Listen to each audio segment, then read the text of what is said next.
행복에 이르는 가장 중요한 원칙은 생활 속 바른 마음가짐에 있습니다. 행복이란 무엇일까요? 그 의미는 정말 다양합니다. 100명에게 물으면 100가지의 행복이 있습니다. 행복이 4가지 조건이 있는데요. 첫 번째는 건강과 장수입니다. 행복은 무엇보다도 건강 안에 있습니다. 건강 없이 행복을 얻을 수는 없죠. 다만 건강하더라도 단명하면 불행에 가깝습니다. 또한 장수하더라도 남의 손을 빌리지 않고 혼자 생활할 수 없다면 행복으로부터 멀어지고 맙니다. 건강과 장수, 이 둘을 함께 갖추었을 때 비로소 행복에 이를 수 있는 것입니다. 두 번째는 풍요로운 생활입니다. 행복하기 위해서는 2가지 길이 있는데 소유물을 늘리든가 욕망을 줄이든가 둘 중 하나라고 생각하는 사람이 있습니다. 우리는 평소에 바른 마음가짐과 깊은 복식 호흡 명상을 실천한다면 이 둘의 균형이 잘 이루어지게 될 것입니다. 정말로 자기에게 꼭 필요한 것 외에는 바라지 않게 되고 필요한 것이라면 반드시 얻게 되기 때문입니다. 바른 마음가짐과 깊은 호흡 명상은 소망을 실현하는 방법인가 동시에 욕망을 조절하는 방법이기도 합니다. 또한 경제적 자유를 누릴 수 있습니다. 욕망을 끊임없이 충족시켜 가는 데서 오는 풍요로움이 아니라 자신이 분수에 맞게 만족할 줄 아는 풍요로움과 행복을 얻을 수 있을 것입니다. 세 번째는 일과 인생에서의 성공입니다. 성공이라고 하면 일반적으로는 사회적 성공을 가리키는데 그것만이 성공을 의미하는 것은 아닙니다. 가정을 이루어 사고나 질병 없이 무탈하게 유지해 나가는 것도 훌륭한 성공이죠. 가정주부에게도 빛나는 성공이라는 것은 있습니다. 자신에게 주어진 역할과 사명을 완수하는 것 자체가 곧 성공인 것입니다. 일의 크고 작음은 전혀 관계가 없습니다. 목표를 세운 다음 그것을 구체적으로 실행하며 이를 성취시킴으로써 목적을 달성할 수 있습니다. 그 생각을 이루어 나가는 과정 자체에 우리의 성공이 있는 것입니다. 네 번째는 안정된 마음입니다. 건강, 경제, 성공, 이 세속적인 조건에 하나 더 덧붙이자면 자신이 천명을 알고 마음의 평안을 얻어 쓸데없는 일에 마음이 동요되지 않는 것, 이러한 정신적 안녕 또한 행복에 있어 빠뜨릴 수 없는 조건이죠. 한눈 팔지 않고 자신에게 주어진 사명과 역할을 다해 나가면 두려움이 사라지고 불안에서 해방되어 매우 맑은 심경이 될 것입니다. 또한 자신의 수명을 알고 죽음을 두려워하지 않는 침착한 마음을 갖는 것도 중요합니다. 즉, 하늘의 뜻, 천명에 따라 꾸밈 없이 자연스럽게 살아가는 것입니다. 우주 무한력에 맡겨 일말의 불안함도 느끼지 않는 상태, 이것이 우리에게 깊은 행복감을 가져다 줄 것입니다. 자신의 사명을 알고 그것을 이루기 위해 열심히 살다 보면 저절로 안정된 마음, 평온한 마음의 경지로 이끌려 절대적인 행복을 얻게 될 것입니다. 하늘은 누구에게나 똑같은 명령을 내립니다. 모든 사람은 각자 이루어야 할 역할, 걸어가야 할 길을 부여받고 이 세상에 태어나는 것입니다. 그러나 천명이란 한편으로 무의식의 길이기도 합니다. 이제부터 천명을 추구하겠다고 해서 의도적으로 만들어지는 것도 아닙니다. 그것이 천명이라고는 전혀 생각하지 못한 채 한 가지 일에 몇십 년이나 몰두하다가 어느 순간 아, 이게 나의 천명이었구나 하고 깨닫게 되는 것입니다. 그렇게 되돌아볼 수 있는 길이야말로 천명이죠. 또는 오랫동안 반복해왔던 일이 저절로 천명으로 바뀌어 가기도 합니다. 그러므로 천명이란 무엇인가 하는 식으로 너무 위압적으로 진지하게 생각하지는 말고 배가 고프면 밥을 먹듯이 우선은 자신이 좋아하는 일, 자신이 가장 즐겁게 할 수 있는 일, 자연스럽게 되는 일을 그때의 자기 입장이나 능력에 맞추어 무리 없이 해나가면 되는 것입니다. 하늘은 결코 우리에게 무리한 일을 강요하지 않습니다. 자연스럽게 선택하고 실천할 수 있는 길이야말로 오래 지속하기 쉽고 향상되기도 쉽습니다. 따라서 그것이 우리의 천명이 되는 것입니다. 곤란한 상황과 맞닥뜨리더라도 그럼에도 불구하고 계속해야겠다고 생각하는 것, 하지 않으면 안 된다고 생각하는 것, 그만두고 싶다고 생각하지 않는 것, 그것 또한 우리의 천명입니다. 그것이 하늘이 준 운명이요. 하늘이 이끌어주는 힘인 이상 이유와 동기가 어떻든지 혹은 어떤 장애와 난간이 있더라도 우리는 그곳을 떠나 벗어나는 일은 없습니다. 자각하든 자각하지 못하든 자연스럽게 그 길을 선택하여 무슨 일이 있어도 그것을 하고 싶다, 그것을 해야 한다고 망설임 없이 생각하고 또한 무심코 실행하게 됩니다. 왜냐하면 그것이 우리의 천명이기 때문입니다. 바꾸어 말하면 우리는 하늘의 뜻에 따를 수밖에 없는 동물입니다. 하늘이 부여한 능력 이외의 것은 우리가 아무리 애써도 가능하지 않다는 의미이기도 하죠. 모든 일이 뜻대로 된다 해도 가령 하늘을 날거나 바다 위를 걷는다는 것은 인간에게 불가능한 일입니다. 그러한 능력이 원래 주어지지 않았기 때문이죠. 바다 위를 걷거나 하늘을 나는 것이 보통 사람에게는 필요한 일이 아니라는 게 하늘 그리고 우주의 뜻입니다. 하지만 그것이 필요하다고 생각되면 혹은 필요하다고 생각한 사람에게는 그 능력을 내려줄 것입니다. 인간에게 주어진 능력은 그 범위가 실로 방대하여 그 대부분은 잠들어 있습니다. 하지만 그 범위에는 당연히 한계가 있어서 하늘을 날거나 바다를 걷는 등의 능력은 범위 밖의 일입니다. 그 대신 비행기를 발명하고 배를 만드는 능력은 충분히 주어져 있는 것입니다. 그러므로 더욱 평온한 마음으로 무의식의 길을 걸으며 자신이 하고 싶은 일, 해야 할 일을 실천해 나가면 되는 것입니다. 필요한 일은 전부 할 수 있는 능력이 주어져 있고 할 수 없는 일은 원래 불필요한 일이라는 뜻이기 때문이죠. 사람이 죽음은 삶이 종착 혹은 단절이라거나 몸과 마음이 소멸은 아닙니다. 죽음이란 이 세상에서의 역할을 마치고 새로운 역할을 부여받아서 다음 세계에 다시 태어나는 전환점에 불과하죠. 따라서 죽음은 이 세상에서 저 세상으로의 이행이며 저쪽에서는 또 새로운 세상과 새로운 사명이 인간을 기다리고 있는 것입니다. 현세를 졸업하고 내세에 다시 태어나는 전환점을 우리는 죽음이라고 부르고 있을 뿐입니다. 죽은 사람이란 저 세상으로 적을 옮기는 사람이죠. 사는 장소는 바뀌어도 살아있는 것에는 변함이 없습니다. 영혼의 불멸은 우주의 진리입니다. 그러므로 한 살에 죽은 아이는 1년이라는 기간이 하늘로부터 그의 현세에 주어진 수명이었다고 할 수 있습니다. 그것은 물리적인 개념으로 보면 정말 짧은 시간이지만 존재한 시간이 길고 짧음은 아무 관계가 없습니다. 어떤 생명이나 그 가치는 똑같으며 그는 이 세상에서의 역할을 충분히 다하고 저 세상으로 향했다고 생각되기 때문입니다. 영혼의 차원에서 보면 생명의 길이는 영원하기 때문에 현세에 몇 년 머물렀는가는 거의 의미가 없습니다.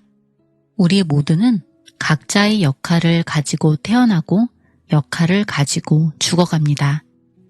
이 세상에서 요절했다는 것은 저 세상에서의 장수가 확보되어 있다고 생각해도 좋습니다. 저 세상에서 보다 행복한 생활이 보장되고 보다 차원 높은 사명을 이루도록 역할을 부여받는 것이죠. 미숙한 채로 죽은 인간은 저 세상에서 보다 향상되도록 운명지어졌다고 생각해도 좋습니다. 현세에서의 죽음은 내세에서의 재탄생이라는 것을 기억하시길 바랍니다. 인간의 생명은 영원합니다.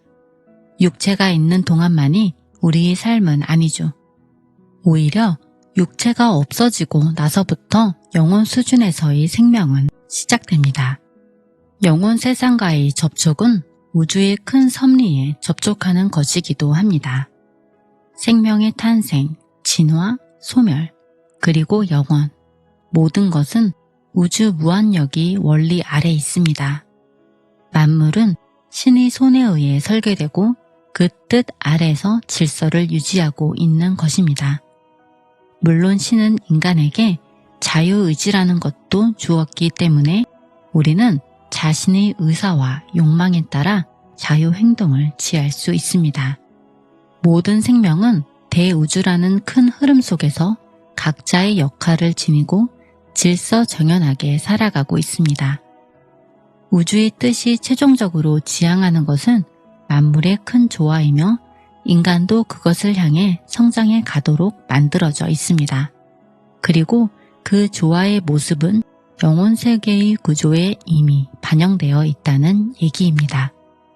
따라서 가령 낯선 사람과 길 모퉁이에서 부딪혀 그것을 계기로 이야기를 나누었다면 우연한 일로만 치부할 수는 없습니다. 옷깃만 스쳐도 전생의 인연이라는 속담처럼 전세에서부터 이어진 인연에 의해 길 모퉁이에서 부딪히거나 옷깃을 스치도록 결정되어 있었던 것입니다. 결국 우리가 만나는 사람은 모두 만나도록 정해져 있기 때문에 만나는 것입니다. 반대로 인연이 없는 사람과는 아무리 만나려고 노력해도 어떤 사정으로 끝내 만나지 못하게 됩니다. 이 또한 만나지 않도록 정해져 있기에 만날 수 없는 것입니다. 산 꼭대기는 따로따로 솟아 있어 각각의 산처럼 보이지만 그 몸통은 산맥이라는 형태로 이어져 있습니다. 이와 마찬가지로 여기저기 흩어져 연관 없는 것처럼 존재하는 사물도 모두 신이 그린 설계도대로 배치되어 있습니다. 인연이나 관계라는 말로도 표현되는 모든 우연은 필연이라는 모체를 가지고 있는 것이죠. 따라서 우리는 사람과의 만남이나 접촉을 중요하고도 소중하게 다룰 필요가 있습니다. 그러한 인연을 통해서 하늘의 뜻, 신의 뜻에 접촉하는 것이기도 하기 때문입니다. 신은 모든 설계도를 그리고 있습니다.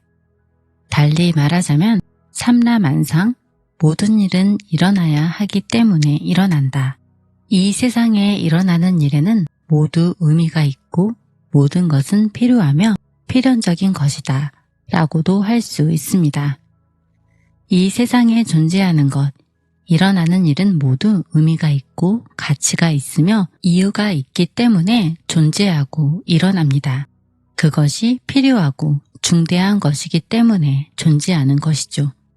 필요 없는 것, 무의미한 것, 무익하다고 할 만한 것들은 이 지상에 하나도 없습니다.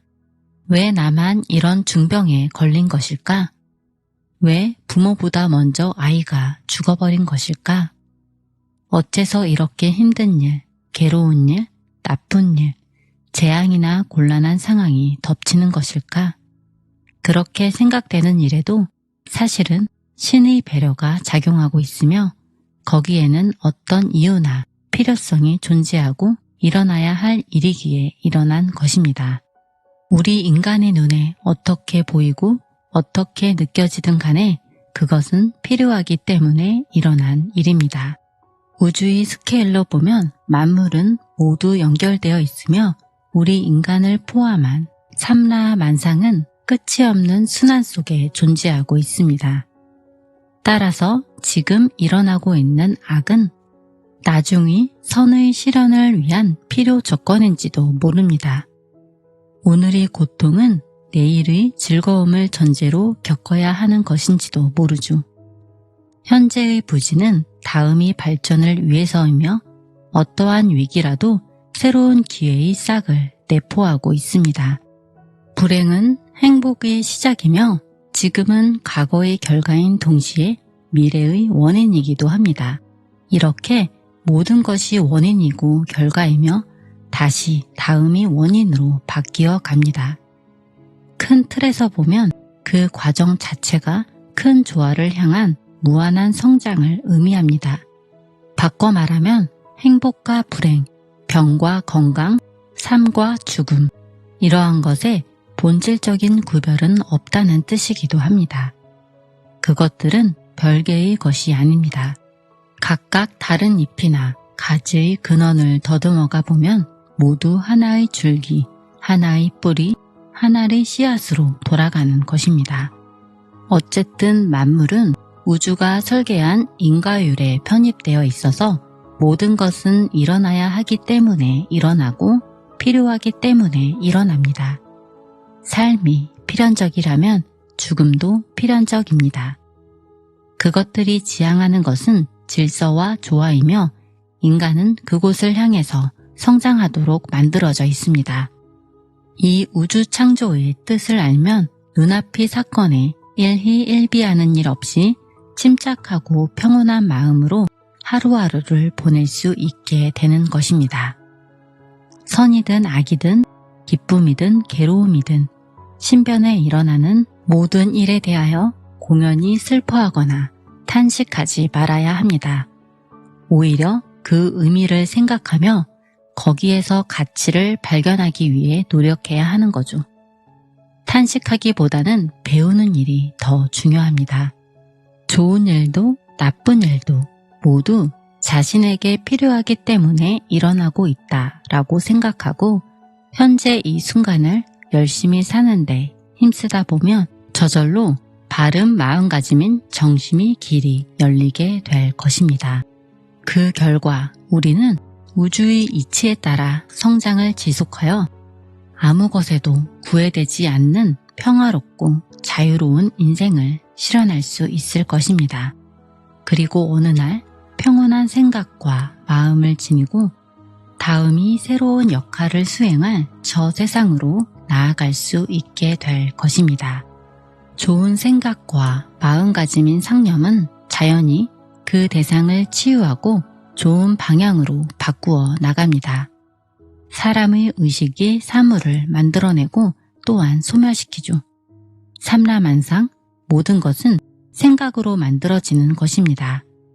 그렇다면 사람이 만들어낸 문명의 악영향을 사람의 생각에 의해 좋은 방향으로 수정하는 것도 그리 어려운 일은 아닐 것입니다. 우리가 하는 생각이야말로 우리 앞에 길을 만듭니다. 생각이 가야 할 길을 만들고 우리는 그것에 이끌려 걸음을 내디디며 다다라야 할 장소에 다다릅니다. 생각은 나침반이자 지도이기도 합니다. 생각하는 힘, 바라는 힘이 자신을 바꾸고 주위를 바꾸며 자연을 바꿉니다. 또한 우리의 인생이 알찬 열매를 거둘 수 있도록 해줍니다. 그렇다면 어떻게 해서 생각이 실현되고 마음이 물질화하는 것일까요? 그것은 우리의 의식을 매개로 거기에 우주의 무한한 힘이 작용하기 때문입니다. TV를 예로 들자면 우주 무한역이라는 전파는 이곳저곳을 날아다닙니다. 그런데 생각이라는 모니터가 없으면 영상을 그곳에 비출 수 없고 또한 성능 좋은 안테나로 파장을 맞추지 않으면 정확하고 깨끗한 영상을 볼 수 없습니다. 또한 무한역은 햇빛으로, 상념은 렌즈로 비유할 수 있습니다. 렌즈를 이용하여 햇빛을 한 점에 집중시키면 종이가 타오르기 시작하죠. 게다가 종이를 검게 칠해 놓으면 종이는 더욱더 잘 타게 됩니다. 이와 마찬가지로 우리가 품은 상념이 초점이 되어 무한력을 집중시키는 것입니다. 심장을 통해 강하게 느끼고 원하면 그 집속력은 더욱 높아지고 실현성도 더욱더 커집니다. 우주 무한력이란 모든 사물이 창조주이자 창조의 발단이기도 합니다. 이 세상의 모든 생명, 사물, 일이 생성, 존재, 활동을 담당하는 에너지원이며 또한 그 원리 자체입니다. 그것은 무한한 에너지의 원천인 우주의 힘, 무한한 예지인 우주의 지혜, 그리고 만물이 물리적 형성 요소인 초미립자의 세 가지 측면을 가지고 있습니다. 우주 무한력은 단순히 물리적 에너지만을 가리키는 것이 아니라 이 세 가지 원리가 통합된 것입니다. 즉, 무한한 힘, 지혜, 인자의 복합체입니다. 그리고 이것은 인간에게 있어 마음과 정신 활동이라는 지혜, 자연 치유력과 면역력이라는 건강의 힘, 세포라는 가장 작은 형성 소재의 세 가지에 그대로 대입할 수 있습니다. 인간의 마음이나 몸의 구조와 작용은 우주와 비슷한 모양으로 만들어져 있습니다. 인간은 우주의 작은 모형으로서 신이 인간을 만들 때 우주를 축소한 형태로 만들었죠.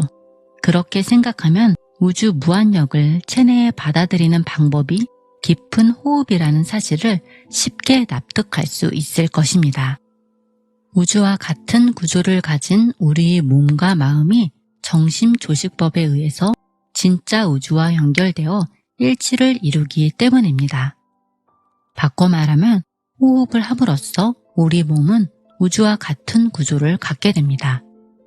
정심조식법은 우주 자체를 호흡하는 행위이며 우주의 원리에 인간의 몸과 마음, 지혜의 힘을 동조시키는 방법입니다.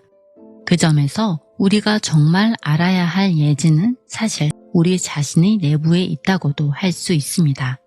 인간을 아는 것은 우주를 아는 것입니다. 상념이 현실화되는 메커니즘은 무엇일까요? 유자란 물질이 극소 단위로서 3차원과 4차원의 경계에 있어 물질과 마음의 세계를 이어주는 존재입니다. 따라서 그것은 양쪽 세계의 성질을 모두 갖고 있죠. 4차원 세계는 마음의 세계이자 상념, 의사, 영의 세계이기도 합니다. 그곳에서는 모든 것이 우리의 생각이나 의식이 작용에 의해 생겨나고 바뀌고 사라져갑니다. 암세포여 사라져라, 필요한 자금이여 모여라. 그렇게 기원하는 순간 4차원 세계에서는 곧바로 그 생각이 모두 이루어집니다. 그리고 상념의 세계에서 일이 성취되었을 때 물질과 상념 세계의 경계에 있는 유자도 그 영향을 받아 3차원 세계에서도 그렇게 되기 쉬운 상태가 나타납니다. 이때 우리가 보다 강하게 염원하거나 단정적인 상념을 바람으로써 생각의 정도를 강화하면 유자는 더욱더 물질화하기 쉬워지죠. 그리고 거기에 정심조시법에 의해 체내에 모인 우주 무한력이 힘을 활용함으로써 마음의 세계에서 일어난 일이 물질 세계에서도 눈에 보이는 형태로 실현되는 것입니다. 말하자면 추상적인 존재가 물질적 존재로 바뀌는 것인데요. 이것이 우리가 계속해서 생각하는 상념이 현실화가 되는 메커니즘인 것입니다. 의식이 현실화되는 것을 파동의 원리로도 설명할 수 있습니다. 파동이란 일반적으로 빛과 소리가 전해질 때의 물결 모양의 움직임, 즉 파장과 진동을 말합니다. 하지만 그것을 더욱 넓고 깊게 해석할 수도 있죠. 예를 들어 파동은 단순히 동력을 전달하는 파장이 아니라 물질을 만들어내고 움직이는 에너지입니다. 모든 물질은 원자로부터 생기죠. 원자의 중심에는 원자핵이 있고 그 주변을 전자가 고속으로 회전하고 있는데요. 이 회전하는 원자는 고정된 형태의 물질이 아니라 모양이 일정치 않은 유동 상태입니다. 즉 전자는 일종의 파동이며 진동 상태라고 볼 수 있습니다. 최근 연구되는 양자역학에서는 이미 이러한 생각이 주류를 이루고 있죠.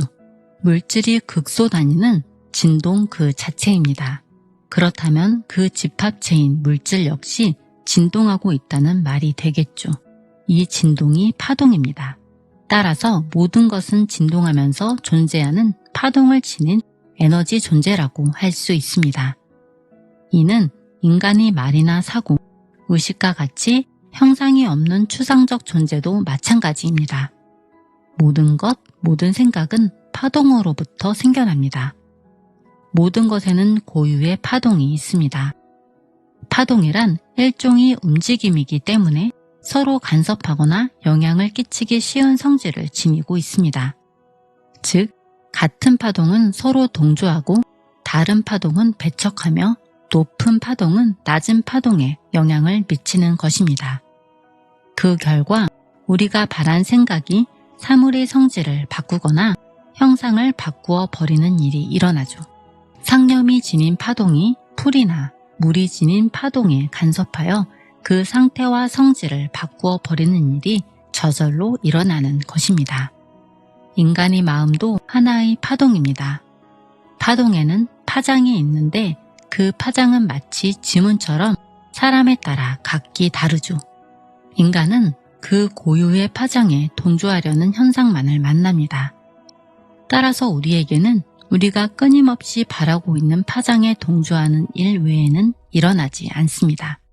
쉽게 말해서 좋은 생각과 좋은 파장을 가진 사람에게는 좋은 일이 생기고 나쁜 파장을 가진 사람에게는 안 좋은 일이 생기는 것입니다. 좋은 생각을 품은 사람 곁에 있으면 자연스레 그 생각을 받아 온화하고 편안한 기분이 되거나 치유되기도 합니다.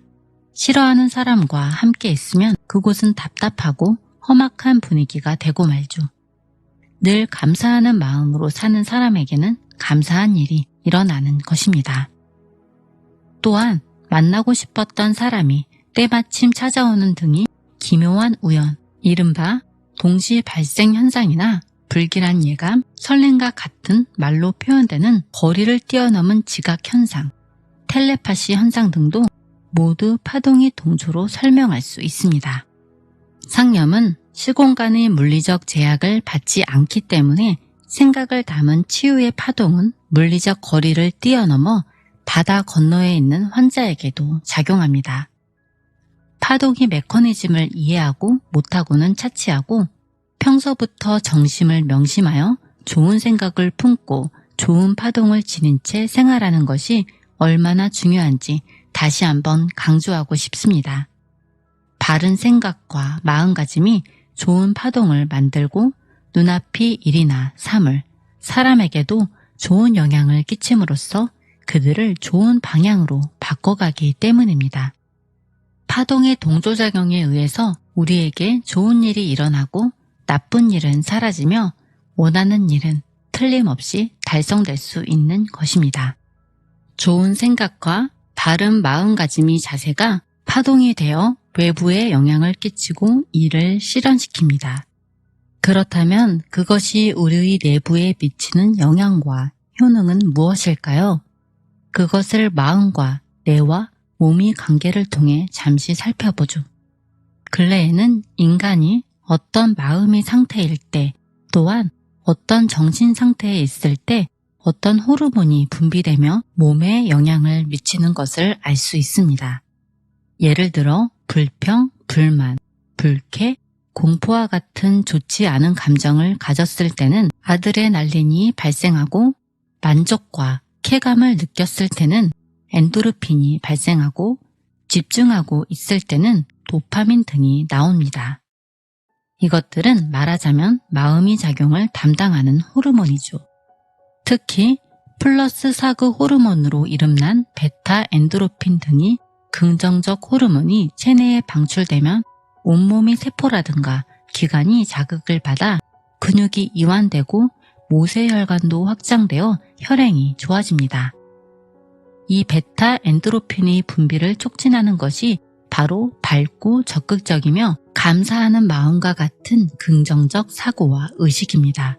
즉, 내가 말하는 정심의 자세와 좋은 상념, 무엇에도 구애받지 않는 평온한 마음 등이 긍정적 호르몬을 방출시켜 뇌와 몸의 건강 및 활성화에 크게 기여하는 것이죠. 조식에 의해 산소를 많이 섭취하는 것이 뇌세포의 작용을 정상화합니다. 정심조시법에서는 호흡법뿐만 아니라 마음가짐에 의해서도 뇌의 활성화와 몸의 건강에 효과가 있다는 사실이 이렇게 과학적으로 입증되고 있는 것입니다. 이 긍정 호르몬과 뇌의 파동, 즉 뇌파와의 관계를 살펴보면 베타 엔도르핀은 반드시 뇌파가 알파파일 때 방출되는 것을 알 수 있습니다. 뇌파에서는 긴장이나 불안, 초조가 점점 심해지고 있을 때 나오는 베타파와 이완되었을 때와 집중하고 있는 상태에서 분비되는 알파파, 수면 중에 나오는 세타파와 델타파의 네 종류가 있습니다.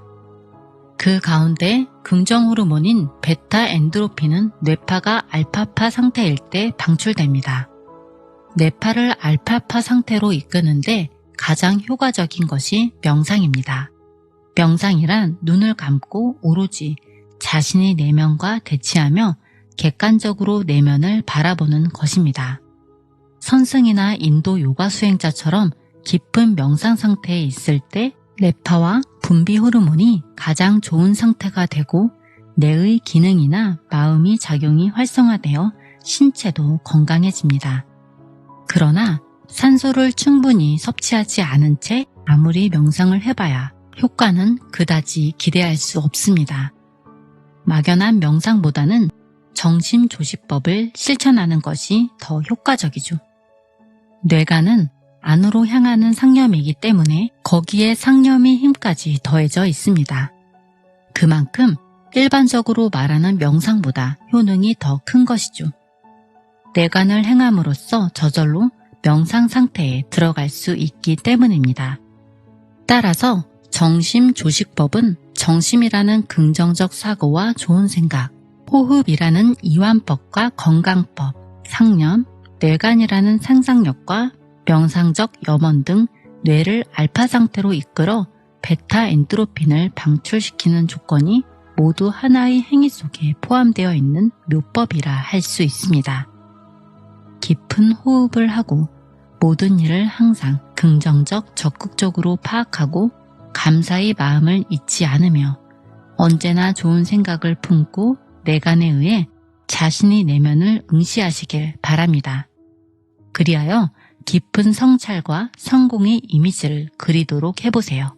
이렇게 함으로써 뇌와 온몸의 기능이 활발해지고 생명 자체가 활성화될 것입니다. 그리고 상념의 힘에 의해서 생각을 이루는 힘을 얻을 수 있습니다.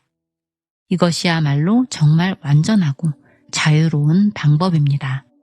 우리가 살고 있는 이 세상에는 아무리 알려고 해도 알 수 없는 것이 존재하죠. 즉, 저 세상이 존재하고 있다는 의미입니다.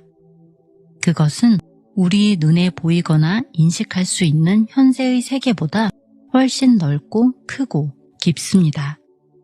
그러한 볼 수도 알 수도 없는 세계는 우리가 지각하고 알 수 있는 모든 것이 근원을 이루고 그것들을 통괄하면서 현세와 교류하기도 합니다.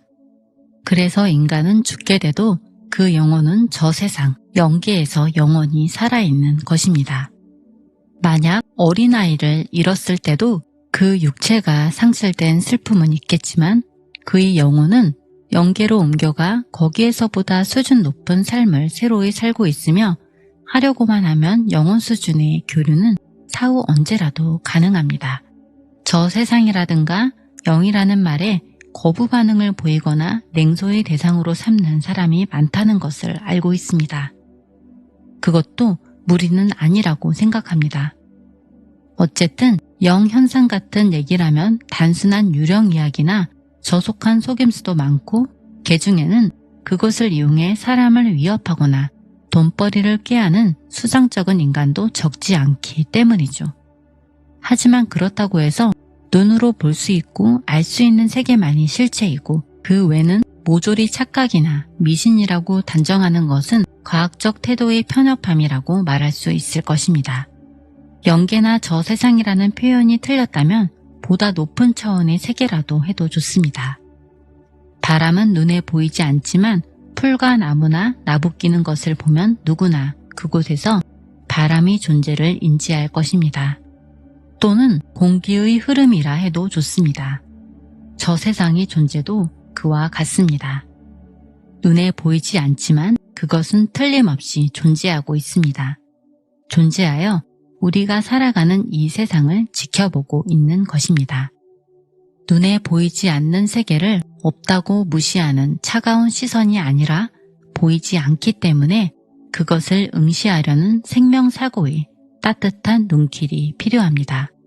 우주 무한역이란 만물이 창조주임과 동시에 모든 것이 설계자이며 연계 같은 것은 거기에 포함된 자그마한 세계에 불과하죠. 그렇기에 우리는 우주의 무한한 힘을 모아 활용하여 우리의 지식과 힘의 수준을 높여야 한다는 것을 꼭 기억하시길 바랍니다.